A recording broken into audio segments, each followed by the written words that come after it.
기도하고 시작하도록 하겠습니다. 저희를 사랑하시는 하나님 아버지 감사합니다.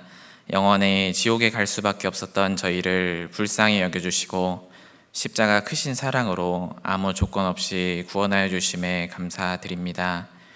구원받은 이후에도 주님의 몸된 교회 가운데 거하며 계속해서 반복하여 불순종하는 저희를 오래 참아주시고 지금까지 인도하여 주심에 감사드립니다. 주님의 인도하심 가운데 주일 오후 주일 청년교제로 함께 모였습니다. 주님의 은혜를 사모하는 마음으로 믿음과 간절함 가운데 나아온 형제 자매님들이 계십니다. 두세 사람이 주님의 이름으로 모인 곳에 주님께서 함께 하신다는 약속의 말씀을 믿습니다. 주님께서 이 가운데 거하며 두루 행하심으로 정말 저희 마음 가운데 각 사람에게 합당한 은혜 베풀어 주시옵소서. 또 마음 가운데 소원으로 품고 있는 또 이뤄진 영혼들의 구원 문제가 있습니다. 오랜 기간이 지나며 또 낙담되기도 하고 실망할 때도 많이 있지만 저희에게 믿음과 힘을 더욱 허락하여 주셔서 그 영혼들을 끝까지 전도함으로 구원의 역사 경험할 수 있도록 도와주시옵소서. 또 같은 시간에 추계 수양회가 진행되고 있습니다. 전도하는 손길들, 또 봉사로 수고하는 모든 분들에게 합당한 은혜로 채워주시고 이번 수양회 때도 주님의 역사가 나타날 수 있도록 인도하여 주시옵소서. 이제 모임 시작하고자 합니다. 처음부터 끝까지 주님께서 주관하여 주시옵소서. 예수님 이름으로 기도드렸습니다. 아멘. 네, 마가복음 5장을 보시겠습니다. 마가복음 5장 25절입니다.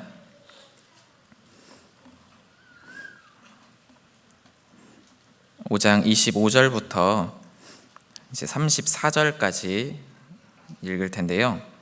형제님들이 홀수절, 자매님들이 짝수절을 읽고 마지막 34절은 같이 읽는 것으로 하겠습니다. 마가복음 5장 25절부터 형제님들 먼저 같이 교독하시겠습니다. 12해를 혈루증으로 앓는 한 여자가 있어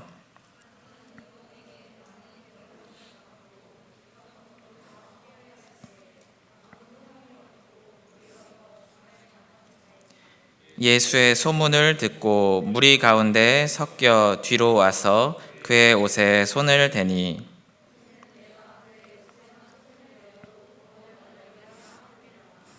이에 그의 혈루 근원이 곧 마름에 병이 나은 줄을 몸에 깨달으니라.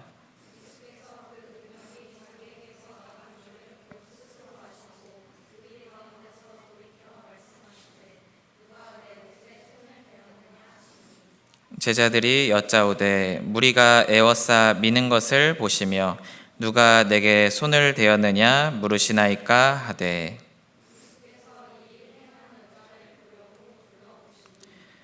여자가 제게 이루어진 일을 알고 두려워하여 떨며 와서 그 앞에 엎드려 모든 사실을 여짜온대. 같이 읽겠습니다. 예수께서 가라사대 딸아 내 믿음이 너를 구원하였으니 평안히 가라. 내 병에서 놓여 건강할지어다. 이 예수님 당시에 12의 12년을 이제 혈루증 앓던 여인이 있었습니다. 이 혈루증은 계속해서 피를 흘리는 병인데 이 여인은 1, 2년도 아니고 무려 12년이라는 긴 기간 동안 이 병으로 고통을 받았습니다. 그러니까 참 오랜 기간 이 육체적인 고통을 겪었다고 할 수가 있습니다. 그런데 이 혈루증이라는 병은 단순히 육체적으로만 고통이 있는 병은 아닙니다. 이 레위기 15장에 보면 모세 율법에 이 혈루증은 부정한 병으로 이렇게 규정이 되어 있었습니다. 그래서 이 여인은 병을 앓는 기간에는 부정할 뿐만 아니라 이 여인을 만지는 사람도 부정하다. 그리고 이 여인이 앉았던 자리, 누웠던 자리도 부정하고 그 자리를 만지거나 그 자리 위에 있는 물건을 만지는 사람도 이제 하루 종일 부정하다. 이렇게 규정이 되어 있습니다. 그러니까 사회생활을 도저히 할 수가 없는 병이죠. 이제 인간 관계가 모두 끊어질 수밖에 없는 병인 겁니다.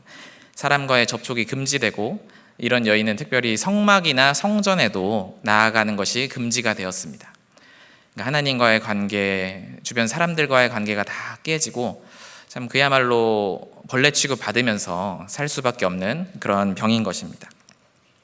이제 평범하게 살아온 때도 있었겠죠. 평범하게 살아오다가 이 병을 앓고 난 이후로 모든 것이 이제 문제가 되기 시작한 겁니다. 육체적으로, 정신적으로 참 많은 고통을 겪을 수밖에 없었습니다. 자존감은 바닥을 칠 수밖에 없고 아무도 나를 이제 좋아해주고 가까이 해줄 수가 없는 겁니다. 이 사람이 뭐 돈을 많이 벌기를 바라겠어요? 아니면 어떤 명예나 권세를 얻길 원하겠어요? 결국 가장 문제의 근원은 결국 이 병이잖아요. 이 병이 가장 문제였기 때문에 제발 이 병 좀 나았으면 좋겠다, 이 여인의 간절한 소원이었을 것입니다. 그래서 이 여인은 자기 나름대로 정말 최선의 노력을 다했습니다. 그래서 26절에 보면, 5장 26절에 많은 의원에게 많은 괴로움을 받았고 있던 것도 다 허비하였으되 아무 효험이 없고 도리어 더 중하여졌던 자에, 이제 적은 의원도 아니고 많은 의원을 찾아갔다고 했습니다. 자기가 할 수 있는 인간적인 노력을 최선을 다한 거죠. 그런데 오히려 많은 괴로움을 받았다고 했습니다. 왜냐하면 이 병이 당시 의원들로서는 고칠 수 없는 병이었기 때문입니다. 어떻게 괴로움을 받았는지 모르겠지만 어떤 사람은 뭐 이상한 걸 먹여가지고 괜히 더 안 좋아졌을 수도 있고, 귀신 쫓아낸다고 막 때리는 사람도 있을 수도 있고, 아무튼 여러 가지 의원들을 많이 찾아갔지만 오히려 괴롭기만 했습니다. 그리고 있던 것도 다 허비했다고 했잖아요. 나름대로 어느 정도 재산이 있었던 것 같은데 그 재산도 이 치료하는데 다 투자했고 결국 아무 소득이 없게 된 겁니다.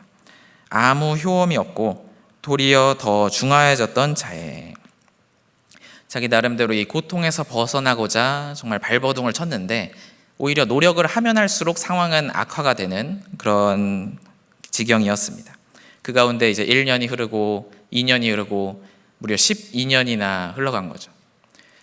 이렇게 열심히 노력했는데 12년 동안 오히려 상황이 악화되기만 한다면 보통 사람은 정말 절망하고 낙심할 수밖에 없을 겁니다. 야, 이거는 도저히 고칠 수가 없는 거구나, 그냥 완전 포기할 수밖에 없는 그런 상황이었습니다. 그러다가 27절에 보면 예수의 소문을 듣고, 이제 예수님에 대한 소문을 이 여인이 들은 겁니다. 아마 처음 들었을 때는 에이 설마 뭐 이런 식으로 생각했을 수도 있겠죠. 하지만 아마 한두 번 들은 게 아닐 겁니다. 왜냐하면 당시 이스라엘에서 가장 핫 이슈가 예수님이었거든요. 야, 예수님께서는 열병도 한 번에 고치신대, 뭐 중풍병자도 그냥 자리 들고 일어나라 하면 바로 일어난대, 문둥병자도 고치신대, 아마 이런 소문을 많이 들었을 겁니다. 다 불치병들인데 이 예수님께만 가면 다 고쳐진다는 이야기를 계속 반복해서 들은 거죠. 그러는 가운데 이분에게 가면 고칠 수 있겠다, 이런 믿음이 생긴 겁니다. 이제 믿음은 들음에서 난다고 했는데 참 절망적인 상황이잖아요. 낙심할 수밖에 없는 상황이지만 이 예수님에 대한 이야기를 계속 듣다 보니까 야, 이분은 고칠 수 있겠다, 이런 확신이 생긴 겁니다.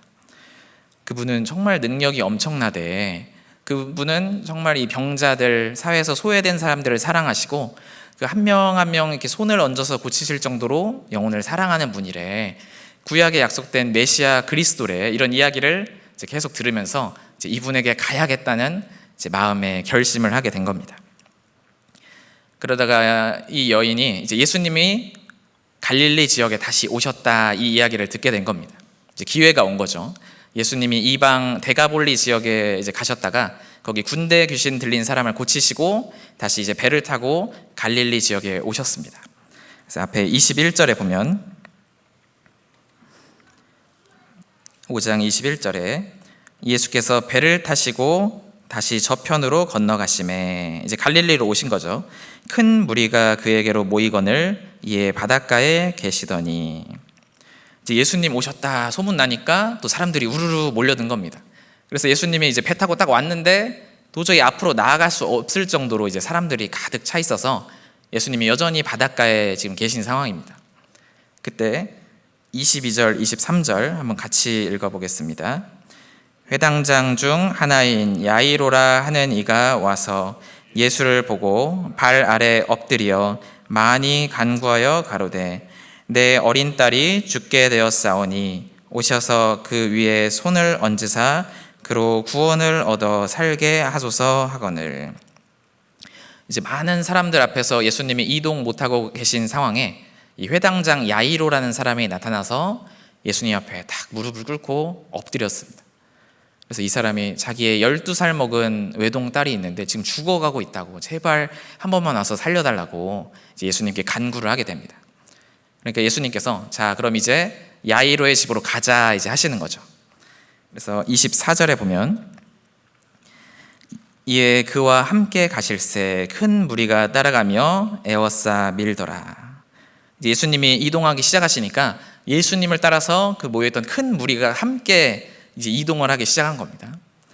그러면서 여기 에워싸 밀더라 이렇게 되어 있는데, 이제 한국말은 생략을 잘하죠. 그래서 야 가자 하면 어딜 가는데, 수양강 가자고. 그래서 간대. 누가 가는데? 친구가 간대. 이런 식으로 이제 생략을 잘하잖아요. 근데 여기도 에워싸 밀더라, 이제 예수님을 생략된 거죠. 예수님을 에워싸고 예수님을 민 겁니다. 큰 무리가. 그러니까 마치 우리 출퇴근 시간에 지하철 2호선처럼 많은 사람이 막 빡빡하게 있는데 이제 그 무리가 움직이기 시작한 거예요. 그러니까 서로 막 밀면서 막 예수님도 밀고 서로 밀고 당기고, 막 이제 베드로 같은 제자들은 이제 예수님 앞으로 가셔야 되잖아요. 아마 앞에 뚫고 있을 겁니다. 막 비키라고 하면서 막 이제 사람들 뚫고 있고, 막 밀지 마 하면서 이제 정신없는 그런 상황 가운데 지금 예수님이 이제 야이로의 집으로 가고 있는 겁니다.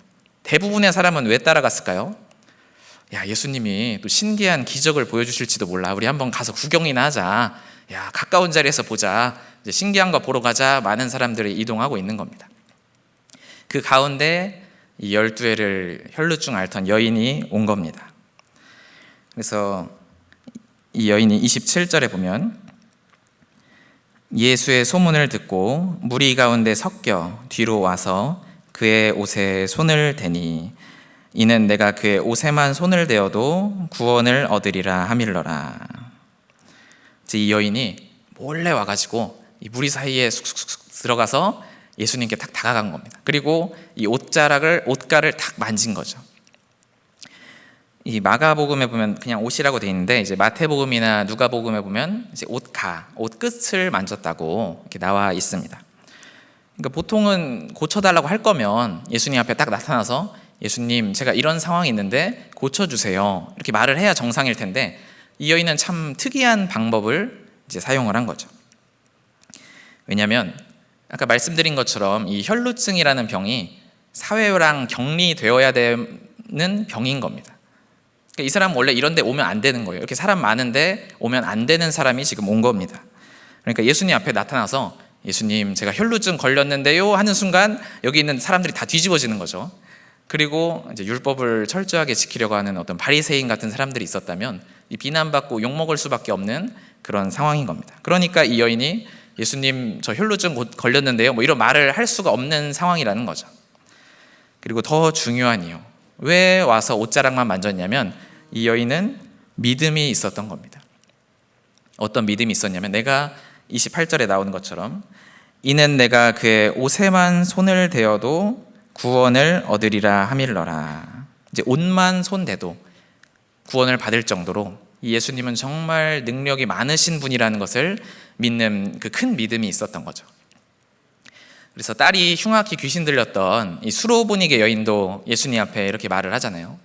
주여, 올소이다마는 개들도 그 주인의 상에서 떨어지는 부스러기를 먹나이다.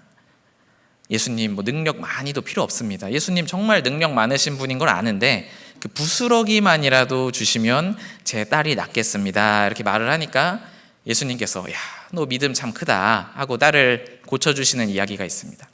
그러니까 이 여인도 참 믿음이 큰 여인인 거죠. 야, 예수님이 얼마나 능력이 많으신지 뭐 내가 예수님 앞에 나아가서 예수님이 말로 뭐 설명해주고 만져주고 이럴 필요도 없이 그분은 능력이 정말 많으니까 옷자락만 만져도 이 12년 동안 앓던 병이 나을 거라고 믿은 겁니다. 그러니까 누구나 절망할 수밖에 없는 이 상황에서 이 여인은 정말 큰 믿음, 이 예수님에 대한 바른 믿음을 가지고 있었던 거죠. 그리고 29절에 이에 그의 혈루 근원이 곧 마름에 병이 나은 줄을 몸에 깨달으니라. 그리고 실제 딱 옷자락을 만지니까 예수님의 뭐 손을 잡은 것도 아니고 예수님의 옷 중심부를 잡은 것도 아니고 예수님의 옷 끝을 만졌을 뿐인데 그 예수님의 능력이 옷자락을 통해서 전해져서 이 사람이 낫게 된 겁니다. 이 평생 12년 동안 익숙한 그 느낌이 있었을 거 아니에요. 근데 딱 만지자마자 정말 믿음대로 나은 것을 바로 이 여인이 깨달은 겁니다. 너무 기뻤겠죠. 속으로 막 환호를 부르면서 정말 기쁘다, 정말 감사하다 이렇게 생각을 하고 있었습니다. 그런데 30절 한번 같이 읽어보겠습니다.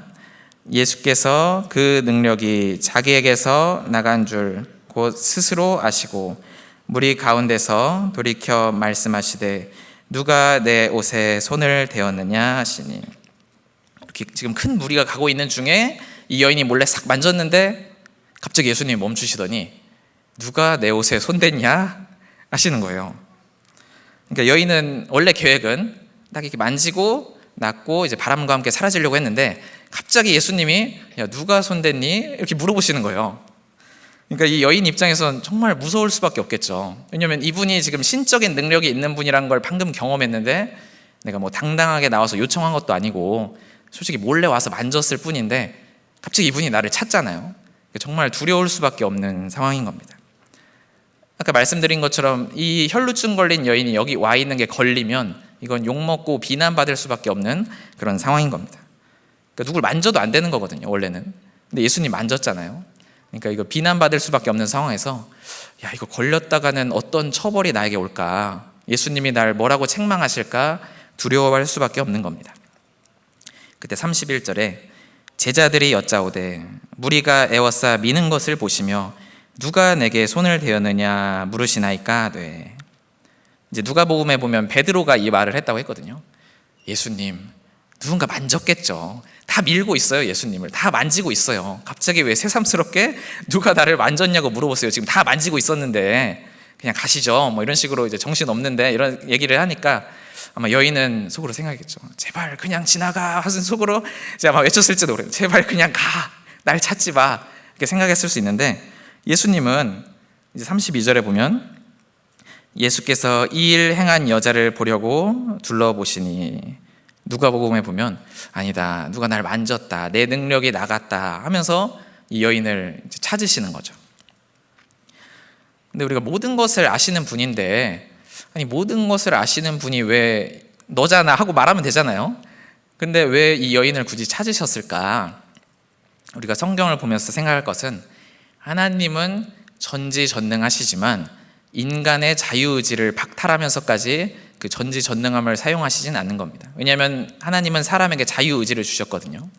이 여인이 스스로 자유의지를 동원해서 믿음으로 예수님을 만졌던 것처럼 또 예수님은 이 여인에게 스스로 자기 입으로 간증하기를, 그 구원을 시인하기를 원하시는 겁니다. 그러니까 예수님은 아마 이제 억지로 시켜서 간증하는 것보다 자원해서 간증을 하는 걸 좋아하시는 것 같아요. 그래서 예수님이 간증하실 분 하는데 이제 이 여인이 도저히 이 분위기를 견딜 수가 없는 거예요. 내가 해야 되는 거다, 이거는 내 얘기다. 그래서 이 여인이 저요 하고 손을 들고 이제 간증을 하는 거죠. 그래서 33절에 여자가 제게 이루어진 일을 알고 두려워하여 떨며 와서 그 앞에 엎드려 모든 사실을 여짜온대. 정말 두려워 떨면서 이 여인이 이제 말을 하기 시작한 겁니다. 제가 예수님께 손을 대었습니다. 그러면서 모든 사실을 이야기했다고 했잖아요. 제가 사실은 혈루증에 걸렸는데 12년 동안 앓았는데 무슨 짓을 해도 안 고쳐졌다고, 더 심해지기만 했는데 내가 예수님 소문을 듣고 그 옷자락만 만져도 낫겠다는 믿음이 생겨서 몰래 와서 만져서 지금 나았습니다. 뭐 죄송합니다 하면서 막 덜덜덜 떨면서 이제 말을 하는 겁니다. 이 여인이 뭐 이렇게 많은 사람 앞에서 간증한 적이 있겠어요? 얼마나 떨리겠어요. 우리가 많은 사람 앞에서도 간증하는 것도 떨리는데 이 여인은 지금 해서는 안 될 짓을 한 거거든요. 정말 두려워 떨면서 말했을 때 예수님이 딱 이렇게 말씀을 하시는 겁니다. 34절 같이 읽어보겠습니다. 예수께서 가라사대 딸아 내 믿음이 너를 구원하였으니 평안히 가라, 내 병에서 놓여 건강할지어다. 뭐 성경에 나오진 않지만 아마 예수님께서 이렇게 미소를 띠면서 말씀을 하시지 않았을까 싶습니다. 이제 딸아 이렇게 부르시잖아요.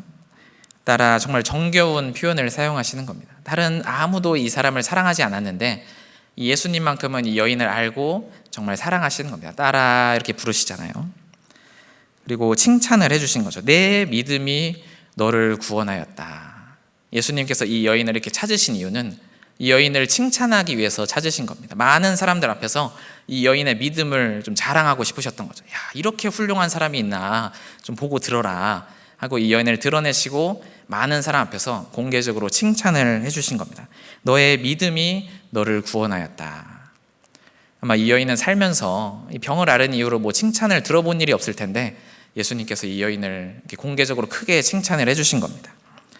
그리고 평안히 가라. 내 병에서 놓여 건강할지어다. 만약에 이 여인이 그냥 만지고 낫고 사라졌다면 혹시 불안할 수도 있잖아요. 이거 재발하면 어떡하지? 뭐 이런 생각을 할 수도 있잖아요.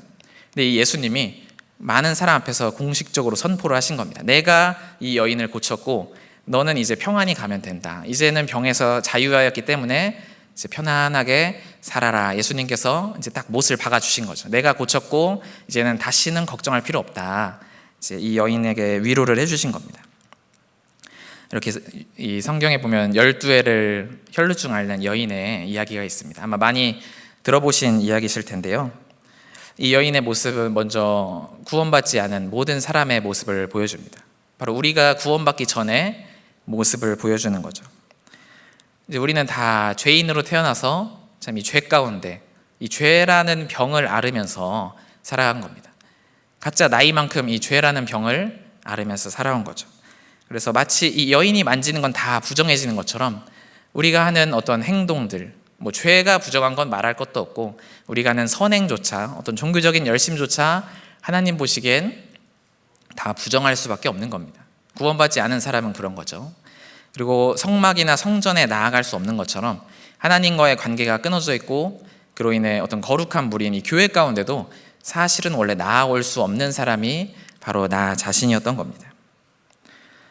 그래서 여러 사람이 참 이 인생에 어떻게 하면 참된 행복을 얻을까, 대체 이 죄와 죽음과 심판의 문제를 어떻게 해결할 수 있을까 이렇게 고민하는 사람들도 있습니다. 물론 여기 계신 분들은 아마 이제 어렸을 때부터 이제 부모님의 인도함 가운데 이제 오셔서 구원받으신 분도 많이 있으시겠지만 이 교회 전체적으로 보면 정말 인생 가운데 대체 이 인생의 진리가 대체 뭘까? 사람은 왜 사는 걸까? 죽음은 어떻게 되는 걸까? 이 죄의 문제와 죽음의 문제를 해결하기 위해 정말 열심히 노력하다가 이렇게 진리를 찾고 구원받은 분들도 많이 계십니다. 어떤 분들은 정말 이 참된 거듭남에 대해서 이 죄 문제를 해결하기 위해 막 이 교회 저 교회 막 찾아보면서 여기도 아니고 저기도 아니고 이렇게 하다가 구원받으신 분도 있잖아요. 여러 종교를 섭렵하다 오신 분도 있고 막 심지어 수행도 해보고 막 해외 순례의 길도 가보고 어떻게 하면 이 참된 행복을 얻을까, 대체 이 죄 문제를 어떻게 해결할까 정말 노력하는 분들이 많이 있었습니다. 심지어 지구 어딘가에는 이 죄 문제를 해결하기 위해서 막 자신의 몸을 고행하고 막 꼬챙이로 꽂아놓고 학대를 하면서 제발 이 양심의 가책을 없애고자 발버둥 치는 사람들이 많이 있는 겁니다. 하지만 이 혈루증 걸린 여인처럼 많은 의원을 아무리 찾아가 봤자 아무 효험도 없고 더 중해지기만 하는 겁니다. 오히려 있던 것도 다 허비하고 중해지기만 하는 거죠. 여기 표시하시고 마태복음 19장을 보겠습니다.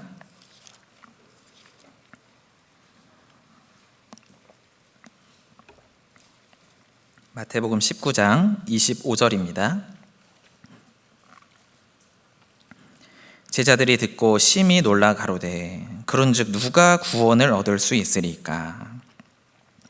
이 인생의 근본적인 문제, 죄와 심판의 문제를 바르게 인식한 사람은 이런 말이 나올 수밖에 없는 겁니다. 아니, 온갖 전문가의 이야기를 듣고 내가 정성을 바치고 돈을 바치고 내 온 인생을 갈아 넣어도 이 죄와 죽음과 심판의 문제를 해결할 수 없다면 대체 누가 구원을 받을 수가 있는 겁니까? 이런 질문이 나올 수밖에 없다는 거죠. 26절은 같이 읽겠습니다.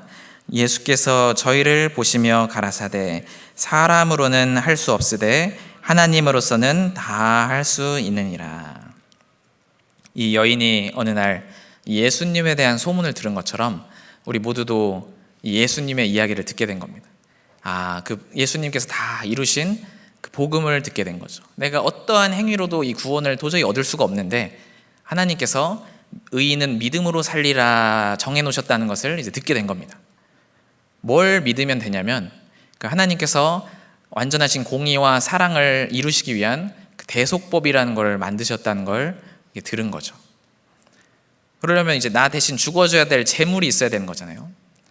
근데 아브라함이 말한 것처럼 아들아, 번제할 어린 양은 하나님이 자기를 위하여 친히 준비하시리라 하셨던 것처럼 하나님께서 내가 그 번제할 어린 양을 구할 수 없기 때문에 친히 인간의 몸을 입고 오셔서 나 대신 십자가에 다 이제 죄를 지고 죽어 주신 겁니다. 여호와께서 우리 무리의 죄악을 예수님에게 담당시키셨잖아요. 내가 옮긴 게 아니잖아요. 하나님이 제물도 준비하시고 죄도 다 옮기시고 그 예수님께 모든 심판을 내림으로써 나는 전혀 심판받을 필요 없게 해주신 겁니다. 영원한 속죄를 이루셨다는, 완전하게 구원을 이루셨다는 그 소식을 말씀을 듣게 된 겁니다. 근데 거기서 끝나면 안 되거든요. 거기서 끝나면 안 되고 하나님이 그렇게 다 이루셨는데 인간이 할 일은 그걸 믿는 거죠. 자기가 안 믿으면 소용이 없는 겁니다. 자기가 자유의지를 동원해서 믿음으로 그 옷자락을 만지는 것처럼 그 예수님의 공로를 받아들일 때, 내가 믿고자 할 때 그게 실제로 그 효력이 내게 미치면서 구원을 받게 해주시는 겁니다. 그러니까 인간이 의지를 동원해서 믿는 게 너무나 중요한 건 거죠. 그래서 그런 가운데 무슨 짓을 해도 해결이 되지 않던 그 죄와 심판의 문제가 믿기만 했는데 딱 해결이 되는 겁니다. 그래서 속으로 감사하는 것도 너무나 좋지만 예수님께서는 내 마음에 이루어진 사실을 사람들 앞에서, 믿는 사람들 앞에서 하면 간증이 될 것이고 믿지 않는 사람들 앞에서 한다면 이제 전도가 되겠죠. 그 구원의 간증을 고백하기를 원하시는 겁니다. 근데 때로는 이 혈루증 걸린 여인처럼 참 말하기 무서운 상황일 수도 있는 거죠. 이거 말했다가는 나한테 피해가 올 것 같은데, 그런 상황이라 할지라도 예수님은 그 사실을 말하기를 원하시는 겁니다. 물론 억지로 시키시진 않죠. 하지만 말하기를 원하시는 겁니다. 그래서 역사 가운데 많은 그리스도인들이 내가 예수 믿어서 구원받았다고 말하면 사자밥이 되고 화형을 당하고 십자가형에 처해지는 그 상황 가운데서도 그 말을 했잖아요. 예수님은 말을 하길 원하시는 겁니다. 내가 믿는 고로 말하였다 한 것처럼 그 진짜 마음에 믿는 것은 입으로 시인이 되게 돼 있는 겁니다. 그때 이제 예수님이 그렇게 구원받은 사람을 이제 칭찬해 주시는 거죠. 따라 내 믿음이 너를 구원하였다 하신 것처럼 예수님께서는 모든 구원받은 사람들에게 말씀을 하시는 겁니다. 정말 잘했다고, 너가 세상에 살면서 가장 잘한 일은 바로 이 복음을 받아들이고 믿은 일이라고, 정말 잘했다고 이제 칭찬을 해주시는 겁니다. 그리고 내 믿음이 너를 구원하였으니 평안히 가라. 내가 너의 죄를 완전히 사했다. 다시는 기억지 않는다. 다시는 제사 드릴 것이 없기 때문에 너에게 평강이 있을지어다. 이제 예수님께서 선언을 해주시는 거죠. 그렇게 우리가 구원을 받은 것입니다. 이제 구원을 받고 이 죄와 심판과 형벌의 문제는 완전히 깔끔하게 해결이 된 겁니다. 하지만 그렇다고 해서 이제 삶 가운데 문제가 전혀 없는 건 아니죠. 우리에게는 아직 이 죄의 기질이라는 것이 남아 있습니다. 시편 51편을 한번 보겠습니다.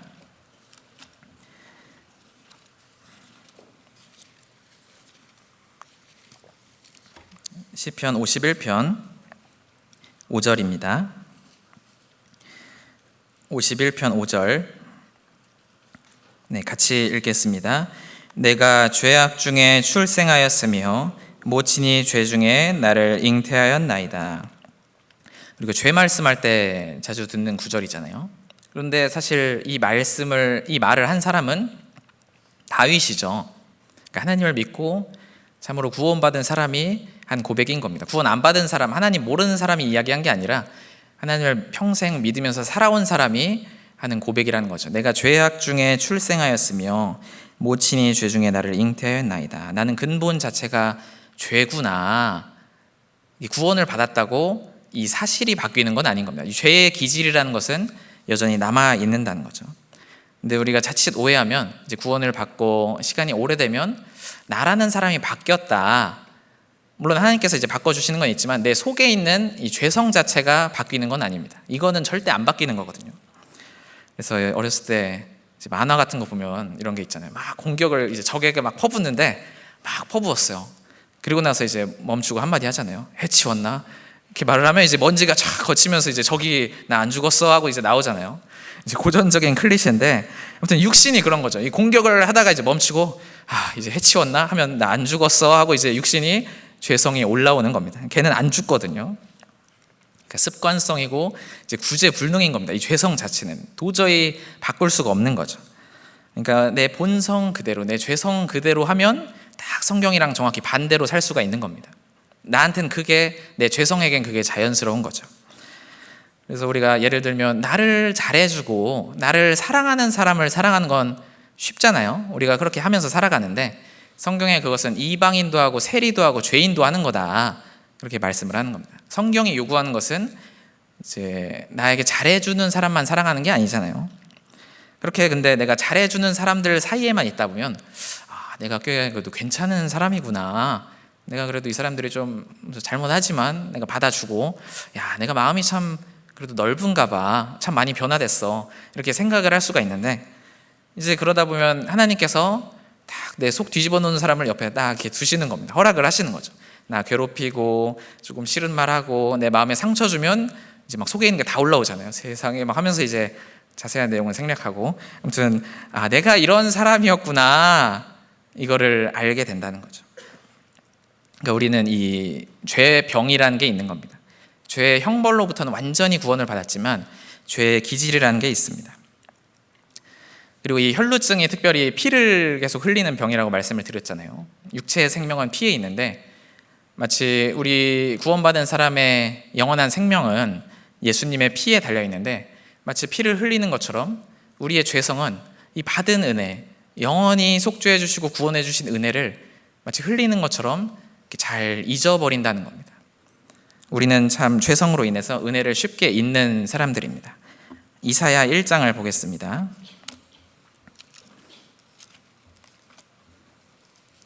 이사야 1장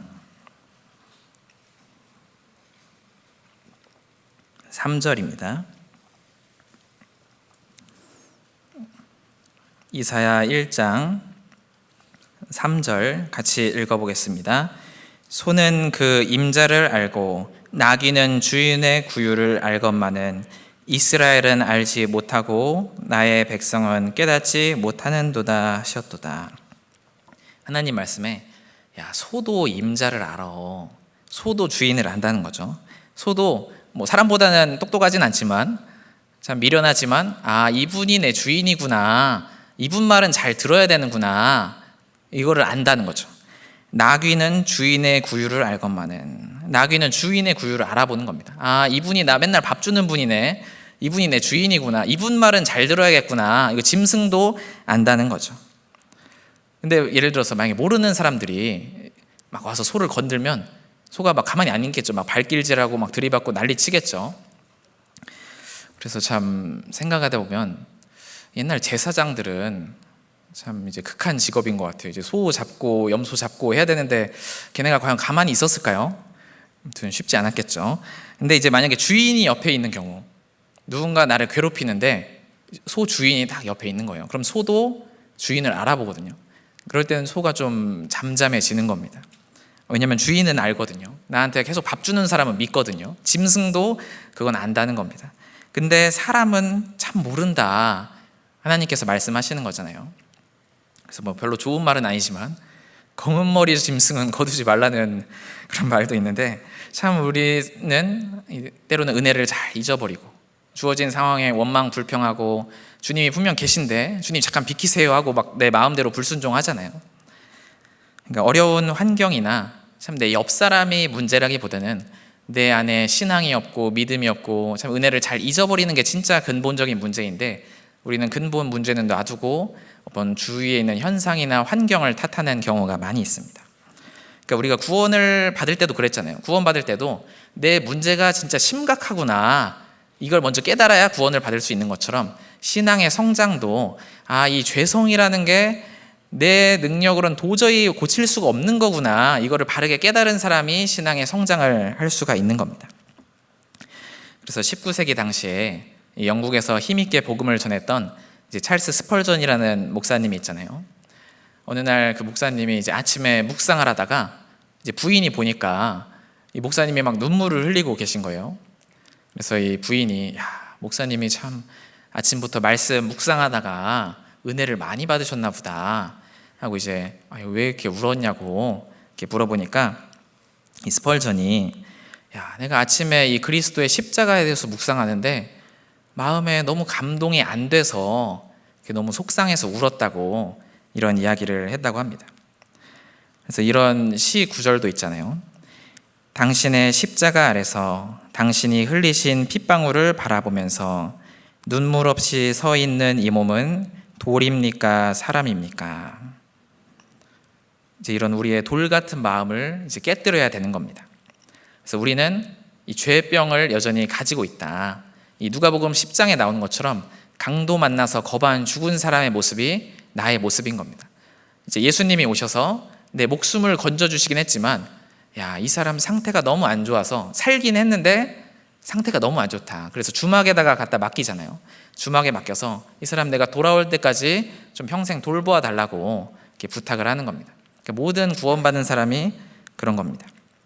우린 목숨은 건졌지만 이 죄의 병이라는 평생 관리해야 되는 죄병을 앓고 있는 거죠.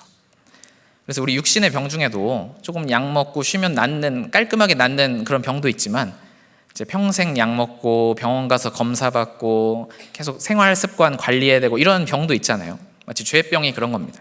그런 병을 뭐 당뇨든 심장병이든 이런 평생 관리해야 되는 병을 앓고 있는데, 어제 약 먹었는데 또 먹어야 되나?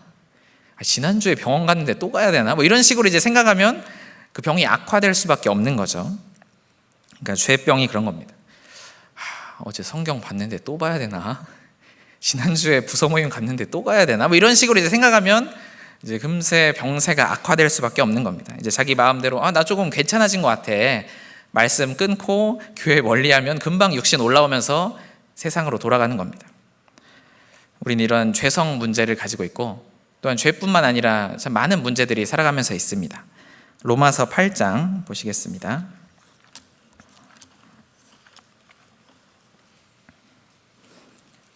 로마서 8장 23절입니다. 8장 23절 같이 읽어보겠습니다. 이뿐 아니라 또한 우리 곧 성령의 처음 익은 열매를 받은 우리까지도 속으로 탄식하여 양자될 것 곧 우리 몸의 구속을 기다리느니라. 비록 성령의 인도하심을 받는 그리스도인이라 할지라도 탄식이 있을 수밖에 없다고 말을 하는 겁니다. 왜냐하면 우리는 이 아담과 하와의 범죄로 저주받은 세상에 살아가고 있기 때문입니다. 하나님이 하와에게 이제 선포하셨잖아요. 저주를. 너는 수고하여 자식을 낳을 것이고 남편은 너를 다스릴 것이다. 쉽게 말하면 평생 자식과 남편 때문에 고생할 거다. 이제 선포를 하신 거죠. 그리고 아담에겐 말씀하셨잖아요. 너가 평생 수고하고 땀 흘려야 먹고 살 거다. 너는 종신 수고형이다. 이제 모든 인간에게는 종신 수고형이 선포된 세상인 겁니다. 마치 큰 죄를 지은 사람은 너는 그냥 감옥에서 나오지 마, 종신형 하는 것처럼 모든 사람은 이 죄로 인해 종신 수고형을 받은 거죠. 이제 그게 구원을 받았다고 해도 변하지는 않는 겁니다. 그리고 구원받은 사람은 결국 뭐 구원을 받든 안 받았든 모든 사람은 결국 흙이니 흙으로 돌아가는 거잖아요. 점점 시간이 지날수록 건강해지는 게 아니라 점점 늙고 아프고 병들고 하다가 죽을 수밖에 없는 게 모든 사람이 가는 길인 겁니다. 그걸 피할 수는 없는 거죠. 그리고 구원받은 사람은 더 고난이 있잖아요. 특별히 이제 구원받지 못한 가족들, 친척들 전도하느라 참 많은 고난이 있고, 여리고성처럼 여러 번 돌았는데 전혀 무너질 기미가 보이지 않으면 마음에 낙담이 될 수밖에 없습니다. 그러니까 우리가 먼저 알아야 될 것은 마치 12의 혈루증 앓는 여인이 그 병을 알았던 것처럼 나에게는 참 심각한 문제라는 게 있구나. 이걸 먼저 바르게 인식하고 겸손하게 어린아이처럼 인정하는 것이 이 신앙생활의 이제 시작 단계인 겁니다. 그리고 두 번째, 이제 첫 번째는 바르게 인식하고 인정하는 것이고, 두 번째는 예수님, 이 예수님께는 능력이 얼마나 많은지, 심지어 그분은 옷자락만 만져도 낫는구나, 그 정도로 이분은 능력이 많구나, 이거를 바르게 믿고 나아가야 되는 겁니다. 마가복음 6장을 보겠습니다. 아까는 마가복음 5장이었죠. 마가복음 6장 56절. 6장 56절에 보시면 아무데나 예수께서 들어가시는 마을이나 도시나 촌에서 병자를 시장에 두고 예수의 옷가에라도 손을 대게 하시기를 간구하니 손을 대는 자는 다 성함을 얻으니라. 아까 5장에 12의 혈루증 앓는 여인이 이 옷자락만 만져도 나았잖아요. 아마 그 소문이 이제 바닥에 퍼진 겁니다. 그러다 보니까 야, 예수님은 옷자락만 만져도 낫는데 하면서 이제 사람들이 막 몰려들어서 여기 나오는 것처럼 제발 옷가라도 손 좀 대게 해주세요. 그래서 많은 사람들이 이제 그 소문을 듣고 이제 믿음을 가지고 이제 다 이제 너도 나도 예수님 옷 만지는 겁니다. 이제 그리고 그런 사람들은 다 나음을 얻은 거죠. 그럼 우리에게는 참 이런 많은 문제들이 있는데 우리는 어떻게 예수님의 옷자락을 만질 수가 있을까? 예수님이 뭐 지금 안 계시잖아요. 그래서 시대별로 하나님께서 역사하시는 통로가 있습니다. 그래서 구약 시대에는 주로 하나님께서 이스라엘을 통해서 그 가운데 이 성막, 진 가운데 있는 성막, 그리고 예루살렘 성전을 통해서 하나님께서 역사하셨습니다. 이사야 6장을 보겠습니다. 하나님께서 주로 성전을 통해서 역사를 하신 거죠. 이사야 6장 1절입니다.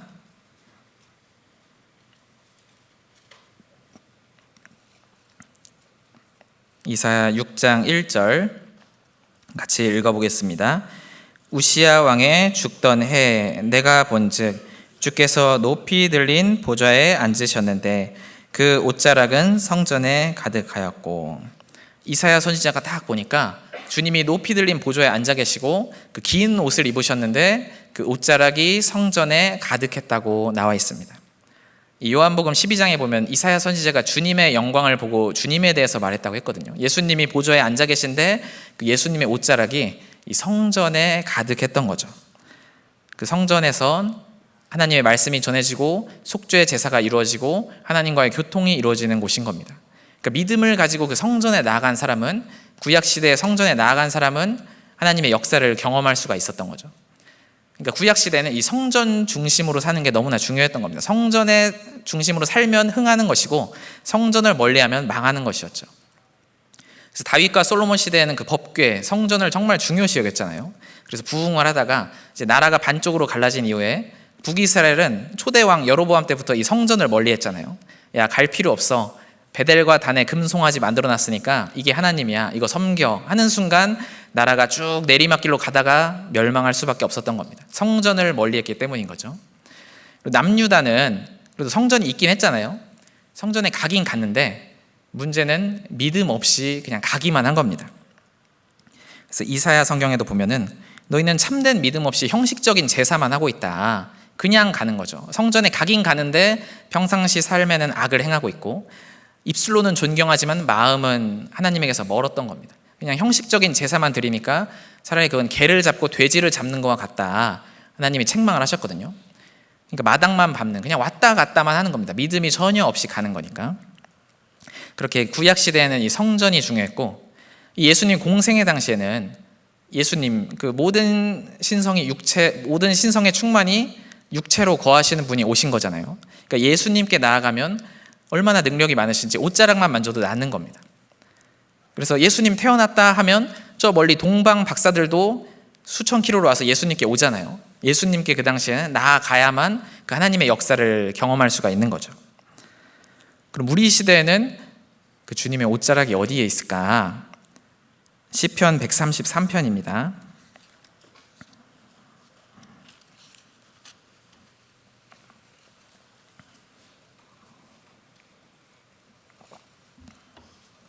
시편 133편 1절에 보시면 형제가 연합하여 동거함이 어찌 그리 선하고 아름다운고.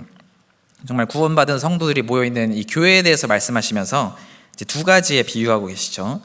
2절에 머리에 있는 보배로운 기름이 수염 곧 아론의 수염에 흘러서 그 옷깃까지 내림 같고.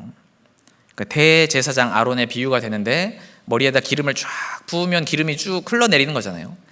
성경에서 기름은 성령의 역사를 의미하는데 그 성령의 역사가 옷 끝까지 옷자락까지 미치는 곳이 바로 교회라는 겁니다. 그리고 3절에 헐몬의 이슬이 시온의 산들에 내림 같도다.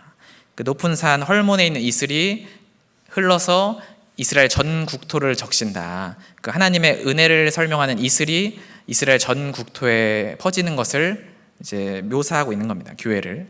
그러니까 교회는 그 옷자락 끝까지 주님의 역사와 은혜가 임하는 곳이라는 건 거죠. 그래서 우리가 주님의 옷자락이라고 하면 사실 별거 아니잖아요. 뭐 손도 아니고 지체도 아니고 그저 예수님께 연결된 어떤 존재에 불과하지만 그게 누구의 옷자락이냐에 따라서 운명이 달라지는 겁니다. 그래서 사무엘상에도 다윗이 이 사울의 옷자락을 싹 베잖아요. 나 너 죽일 수 있는데 안 죽였어 하고 옷자락을 싹 뱉는데 이 옷자락을 베면서 마음이 찔렸다고 했습니다. 왜냐하면 이거 왕의 옷자락이잖아요. 여호와께 기름 부음 받은 자의 옷자락이기 때문에 그 옷자락을 베면서도 마음에 찔리는 겁니다. 왜냐하면 누구 옷자락이냐가 중요한 거죠. 그래서 옷자락 자체는 사실 별거 아닐 수 있지만 이게 주님의 옷자락이라면 역사가 나타날 수가 있는 겁니다. 그래서 이런 주일 청년교제, 이런 주일 청년교제가 주님의 옷자락 역할을 할 수도 있는 거죠. 우리 부서가 주님의 옷자락 역할을 할 수도 있는 겁니다. 우리 부장님이, 우리 부서 임원들이, 우리 부서 형제 자매님들이 나에게는 주님과 나를 연결해주는 그런 옷자락 역할을 할 수 있는 거죠. 비록 초라해 보인다 할지라도, 비록 훌륭한 사람들이 막 많이 모여있는 건 아니라 할지라도, 수백 명이 모인 모임이 아니라 할지라도 주님과 바르게 연결돼 있고 내가 믿음으로 그 가운데 나아간다면 내 마음 가운데 있는 그런 문제들, 내가 겪는 고난의 문제들을 주님께서 그 옷자락을 통해서 믿음으로 해결해 주실 수가 있는 겁니다. 구원받고 주님을 머리로 삼은 두세 사람이 모인 곳에 주님이 함께 하신다고 약속하셨기 때문에 그 가운데 내가 믿음으로 나아가면 주님이 함께 하시는 곳, 주님이 두루 거하시는 곳에 나아가면 마치 혈루증 걸린 여인이 옷자락을 만진 것처럼 나도 그걸 경험할 수가 있는 거죠. 근데 문제는 이제 나오긴 나오는데 믿음과 간절함이 없이 나오는 것이 문제라는 겁니다. 그러니까 여기에 문제가 있는 게 아니라 내가 믿음과 간절함이 없이 나오면 아무 일도 일어나지가 않는 거죠. 그러니까 아무 일도 안 일어나니까 별거 없네 하면서 이제 소홀히 여기다가 점점 멀어지는 겁니다. 그러니까 나한테는 별로 큰 문제 없어 이렇게 생각하고 나올 수도 있겠죠. 아니면 옷자락이기 때문에 그냥 가볍게 여길 수도 있는 겁니다. 아니면 너무나 낙심에 있어서 내 문제는 주님도 해결 못해 이런 식으로 생각할 수도 있는 거죠. 그렇게 믿음 없이 나오면 아무 역사가 없는 겁니다. 그래서 아까도 말씀드렸지만 예수님이 나아가실 때 많은 사람이 모였다고 했잖아요. 많은 사람이 예수님 만지고 밀고 했는데 그 사람들은 아무 일이 없었거든요. 그 사람들은 아무 일이 없었는데 믿음으로 나온 여인이 만지니까 그 사람은 병이 낫는 기적을 경험하는 겁니다. 똑같이 만졌는데 믿음과 간절함으로 만졌느냐 그냥 만졌느냐에 따라서 결과가 달라지는 겁니다. 마치 아파트의 물탱크에는 물이 많이 있어요. 근데 우리 집에 수도꼭지 안 돌리면 평생 가도 물은 없는 거죠. 왜 이렇게 물이 없어? 이렇게 생각할 수 있는데 수도꼭지 돌리는 만큼 물이 나오는 것처럼 마치 예수님께는 이미 능력이 많이 있거든요. 근데 내가 믿고 믿음으로 나아가느냐에 따라서 능력을 경험할 수도 있고 경험하지 못할 수도 있는 겁니다. 마가복음 9장도 한번 보겠습니다. 그래서 성경에서 예수님은 계속해서 믿음으로 하는 것을, 믿음으로 나아오는 것을 강조하고 계십니다. 마가복음 9장 21절입니다. 이제 귀신 들린 아이를 둔 아버지가 왔습니다. 21절, 마가복음 9장 21절에 예수께서 그 아비에게 물으시되 언제부터 이렇게 되었느냐 하시니 가로되 어릴 때부터니이다. 귀신이 저를 죽이려고 불과 물에 자주 던졌나이다. 그러나 무엇을 하실 수 있거든 우리를 불쌍히 여기사 도와주옵소서. 23절 같이 읽어보겠습니다. 예수께서 이르시되 할 수 있거든이 무슨 말이냐 믿는 자에게는 능치 못할 일이 없느니라 하시니. 이 귀신 들린 아이의 아버지 입장에서는 이 아이가 어렸을 때부터 그랬거든요. 정말 오래된 문제인 겁니다. 그러니까 참 믿음이 생기기가 좀 어려운 거죠. 그러다 보니까 예수님께서 고쳐주실 거라는 믿음이 좀 확실치 않았습니다. 그래서 무엇을 하실 수 있거든 좀 도와주세요 이렇게 말을 하니까 예수님이 책망을 하시잖아요. 할 수 있거든이 무슨 말이냐, 믿는 자에게는 능치 못할 일이 없느니라. 정말 문제는 너의 어려운 상황이 아니라 너의 믿음 없음이 문제다. 믿음 없이 왔다 갔다 하는 것은 안 된다 이렇게 말씀을 하시는 거잖아요. 그래서 24절에 곧 그 아이의 아비가 소리를 질러 가로되 내가 믿나이다 나의 믿음 없는 것을 도와주소서 하더라. 정말 나의 믿음 없음이 문제인 거구나. 그리고 주님께 부르짖으면 주님께서 그 믿음 없음도 도와주신다는 겁니다. 그래서 우리가 주님께 나아갈 때, 어떤 이런 모임에 나아가고 개인적으로 말씀 앞에 나아가고 기도로 주님 앞에 나아갈 때 정말 믿음과 간절함으로 나아가는 것이 너무나 중요한 겁니다.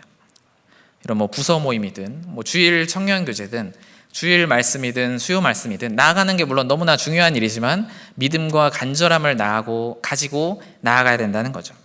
그러면 그 가운데 어떤 말씀 한 구절, 혹시 그 스타일은 내 스타일은 아니라 할지라도 어떤 말씀 한 구절이, 어떤 분의 초라해 보이는 간증 하나가 내 마음에 위로가 되고 힘이 되고 평강을 주고 나에게 다시 일어날 수 있는 역사를 일으키는 겁니다. 내 신앙을 바꿔주는 거죠. 그러니까 우리도 나의 믿음 없이 나오는 모습을 보면서 나의 믿음 없음을 도와주소서 하는 마음으로 주님 앞에 한 번 나아가는 사람이 점점 그 주님의 역사로 변화되고 이제 쓰임 받을 수가 있는 겁니다. 마지막으로 아가서 6장을 보겠습니다. 아가서 6장 5절입니다. 이 주님께서 정말 아름답게 보시고 놀라는 것이 바로 믿음이라고 하셨습니다. 아가서 6장 5절 같이 읽어보겠습니다. 내 눈이 나를 놀래니 돌이켜 나를 보지 말라. 내 머리털은 길르앗산 기슭에 누운 염소떼 같고.